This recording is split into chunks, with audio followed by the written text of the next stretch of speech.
टंलायाव गं 10 बैसां गोनां हस्पिटाल लुफुंनो नागिरनायाव बेले-बेजे। गोदानै गोदान जायगायाव लुफुंनो नागिरग्रा आरो सिगांनि थाखानायावनो लुफुंनो नागिरग्रा मोननै हान्जानि गेजेराव दावराव-दावसि।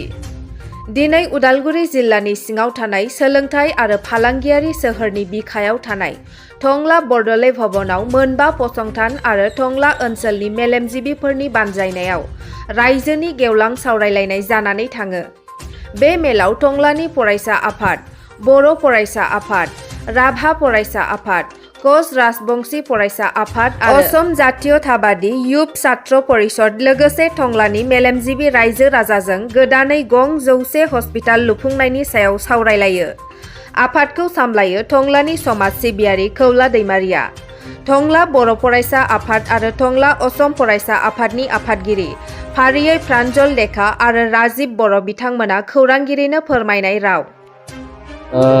नैबे बरदलै स्मृति भवनाव जोंनि टंला ओनसोलनि मोनबा छात्र खन्था जोङो जथायै दिनै मोनसे हाबाफारि जों लादों। बे हाबाफारियाव गोबां टंला ओनसोलनि मेलेमजिबि बिथांमोनखौ जोङो लिंदों आरो बिनि जाहोनाव लिंनाय जादों जे जोंनि टंलायाव जे 100 बेडेड जे हस्पिटाल जे फैदों बिनि सायाव गोबां खोथा ओंखारलायदों आरो जोङो मोनबा संगठनजों जयै जोङो मोनसे गोलाव समनिफ्रायनो जों हाबाफारि लाबोबाय थादोंमोन। जिहेतु जे 100 बेडेड जे हस्पिटाल बियो जोंनि साखाथिनिनो जे जंगलपारा बेयाव जानांगौ होननानै आरो बेयाव गोबां जोंनिनो बिधायक MLA बिथाङा बै समाव जोंखौ हाखौ नायनो होदोंमोन आरो जों बेबायदिनो जों हाबो नागिरनानै मोनदोंमोन आरो हा नागिरनायाव गोबां लेट जानायनि जाहोनाव बिटिआर गभर्नमेन्टआ बेखौ जोंनो बारा गोबाव जायाखै एलटमेन्ट होनाया 20 बिघा हा एलटमेन्ट होबाय आरो जोङो मोनबा संगठनजों आरो ओनसोलनि रायजो राजाफोरखौ लानानै जों दिनै थि खालामदों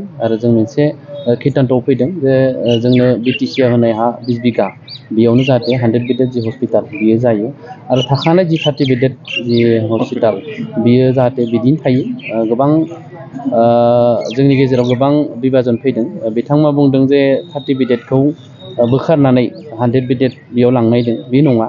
जों मोनबा संगठना जों बेखौनो सानगासिनो दङ जे 30 बेडेड बे 30 बेडेडआनो थागोन खिन्थु जि 100 बेडेड बियो गुबुन जिहेतु जोङो हा BTCआ होनाय बेयाव जाहाथे बियो जायो बेखौ जोङो मोनबा संगठनजों दिनै जथायै सावरायलायनानै गोबां रायजो राजानि मतामतजों जोङो बेखौ खिदान्थ' खालामनाय जादों। হয়, আজি আমি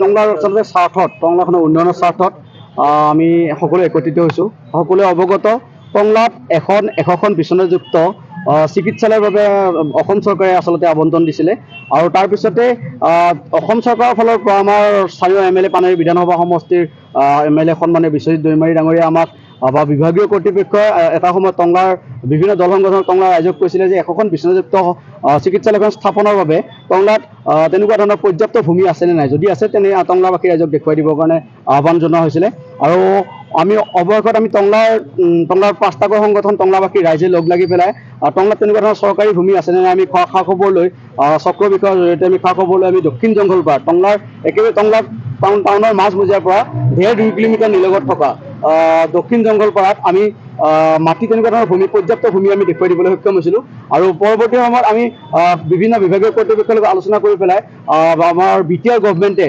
NHM নেশ্যনেল হেল্থ মিছনৰ লগত আলোচনা বিলোচনাৰ মাজেৰে পৰ্যাপ্ত সেই হস্পিটেলখন স্থাপনৰ বাবে 20 বিঘা ভূমি আবণ্টন দিছিলে আৰু এই আবণ্টনিত ভূমিতে টংলাবাসী ৰাইজ লগতে আমাৰ এই 5টাকৈ সংগঠনে আমি বিচাৰিছোঁ যে টংলাৰ উন্নয়নৰ স্বাৰ্থত টংলাখনৰ সাম্প্ৰতিক উন্নয়ন সম্প্ৰসাৰিত হোৱাৰ স্বাৰ্থত বা টংলাখনত চিকিৎসাৰ দিশটো যাতে আমি উন্নয়নৰ দিশটোতে আগবঢ়াই নিব তাৰ স্বাৰ্থত আমি সেই 20 বিঘা ভূমিতে আমি টংলাৰ এশখন বিচনাযুক্ত হস্পিটেলখন যাতে স্থাপন হয় তাৰ বাবে আমি দাবী জনাইছিলোঁ।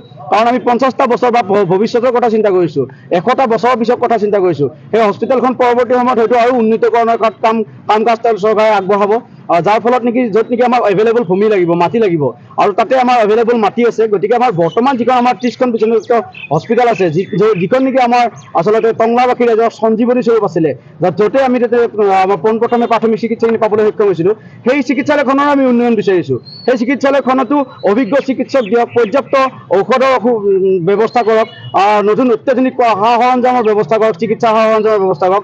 আমিও সেইটো আন্তৰিকতাৰে কামনা কৰিছোঁ। কিন্তু তাতে সেই অকণমান মাটিত তাতে নেকি য'ত নেকি পৰ্যাপ্ত ভূমি নাই তাতে 100খন বিচনাযুক্ত হস্পিটেল কেতিয়াও স্থাপন কৰা সম্ভৱ নহয়, যিহেতু তাতে পাৰ্কিঙৰ অসুবিধা হ'ব। আৰু টংলাখন সকলোৱে জানে, টংলাখন শিক্ষা নগৰী বুলি ক'লে ভুল নহয়, ব্যৱসায়িক নগৰী বুলি ক'লে ভুল নহয়। টংলাখনক তেনেকুৱা ধৰণৰ স্বীকৃতি দি আহিছে, য'ত নেকি স্কুলৰ সময়ত, স্কুল ছুটিৰ সময়ত, স্কুল আৰম্ভৰ সময়ত বা বজাৰ বাৰৰ দিনটোত টংলা চহৰৰ মাজমজিয়াৰে বহুত যান জঁটৰ সৃষ্টি হয়। আৰু 30খন বিচনাযুক্ত গ্ৰাম্য চিকিৎসালয়খন বৰ্তমান য'ত আছে, অসমৰ চিকিৎসালয় য'ত আছে বৰ্তমান, তাৰ পৰা কেতিয়াবা মাজেৰে যোৱাটো অসম্ভৱ হৈ পৰে যান জঁটৰ বাবে। কিন্তু বৰ্তমান আমি যিখিনি নেকি আমি আচলতে সুইটেবল লেণ্ড আমি দক্ষিণ জংঘলপাৰাত বিটিআৰ গভৰ্ণমেণ্টে 20 বিঘা মাটি আবণ্টন দিছে, সেইখিনি আমাৰ NHM-ৰ পৰা আমাৰ পৰ্যবেক্ষক আহি পেলাই তেওঁলোকে নিজেই পৰ্যবেক্ষণ কৰিছে। পৰ্যবেক্ষণ কৰি তেওঁলোকে চাইছে পাৱাৰ লাইনৰ সুবিধা আছে, তাতে ধুনীয়াকৈ কমিউনিকেশ্যনৰ সুবিধা আছে। তাৰ পৰা FCI কাষেৰে যোৱা পথটোৱে আমি মংগলদৈ গুৱাহাটী চুব পাৰোঁ গৈ পেলাই, খুব যান জঁটৰ সৃষ্টি নোহোৱাকৈ। আৰু এইফালে আমি মেকেঞ্জি ৰোডেৰে আমি গৈ পেলাই আমি আমাৰ UT ৰোডেৰে আমি ওদালগুৰি তেজপুৰ আমি যাব পাৰোঁ। গোটেইখিনি সা সুবিধা আছে আৰু সকলো পৰ্যবেক্ষণ কৰি তেওঁলোকে মাটিখিনি সুইটেবল বুলি ঘোষণা কৰিছিলে। তাৰপিছতো এটা চক্ৰই আচলতে কিছুমান নিৰ্দিষ্ট স্বাৰ্থ তেওঁলোকে আগত ৰাখি পেলাই বৰ্তমান 30খন বিচনাযুক্ত হস্পিটেলখনে ভাঙি পেলাই তাতে আকৌ 100খন বিচনাযুক্ত হস্পিটেল এখন স্থাপন কৰাৰ বাবে তেওঁলোকে উঠিবই লাগিছে। আমি সেইটো সম্পূৰ্ণভাৱে তেওঁলোকক আমি নস্যাৎ কৰিছোঁ। এইটো কাৰণে নস্যাৎ কৰিছোঁ, আমি তেওঁলোকক বিৰোধ কৰিব জনা, আমি নস্যাৎ এইটো কাৰণে কৰিছোঁ তাতে মাটিখিনি এভেইলেবল নহয়। যদি এখন বিচনাযুক্ত হস্পিটেলৰ বাবে মাটিৰ পৰ্যাপ্ত প্ৰয়োজন, সেই পৰ্যাপ্ত ভূমি তাতে নাই। গতিকে 100খন বিচনাযুক্ত হস্পিটেলত সকলোৰে সা সুবিধা হোৱাকৈ আমি দক্ষিণ জংঘলপাৰাত বিটিআৰ গভৰ্ণমেণ্টে আবণ্টন দিয়া 20 বিঘা মাটিতে আমি হস্পিটেলখন স্থাপন কৰাৰ বাবে আমি সকলোৱে মনোনিৱেশ কৰিছোঁ। লগতে আজি আমি টংলাৰ বৰদলৈ লোকপ্ৰিয় গোপীনাথ বৰদলৈ স্মৃতি ভৱন প্ৰাংগণত টংলাৰ বিভিন্ন অনুষ্ঠান প্ৰতিষ্ঠান, জ্যেষ্ঠ নাগৰিক, টংলাৰ সকলো ৰাইজক একত্ৰিত কৰি আমি টংলাবাসী ৰাইজৰ মনৰ কথা আমি জানিব বিচাৰিছোঁ। সকলোৱে একে আশাৰে কৈছে, আন্তৰিকতাৰে কৈছে যে টংলাৰ সৰ্বাংগীন উন্নয়ন বিচাৰিছোঁ। টংলাৰ উন্নয়ন জংঘলপাৰাই নহয়, টংলাৰ বিভিন্ন পৰিধি সাঙুৰি লওক, লাহে লাহে টংলাখন উন্নয়ন হওক আৰু টংলাৰ 100খন বিচনাযুক্ত চিকিৎসালয়খন দক্ষিণ জংঘলপাৰাত কোনো ধৰণৰ যান জঁটৰ সৃষ্টি নোহোৱাকৈ সকলো দিশৰ পৰা সা সুবিধা, যাতায়াতৰ ফালৰ পৰা সকলো দিশৰ সা সুবিধাৰ প্ৰতি লক্ষ্য ৰাখি তাতে স্থাপন হোৱাটো সকলোৱে মনে প্ৰাণে বিচাৰিছে। আৰু আমি প্ৰস্তাৱ লৈ পেলাই আজি আমাৰ স্পীকাৰ মহোদয়, লগতে আমাৰ টংলা পানীৰ বিধানসভা সমষ্টিৰ আমাৰ MLA, মুখ্যমন্ত্ৰীলৈ আমি ইয়াৰ প্ৰস্তাৱ সম্বলিত এইখন আমি সকলোৱে স্বাক্ষৰ সম্বলিত এই প্ৰস্তাৱখন আমি প্ৰেৰণ কৰিম।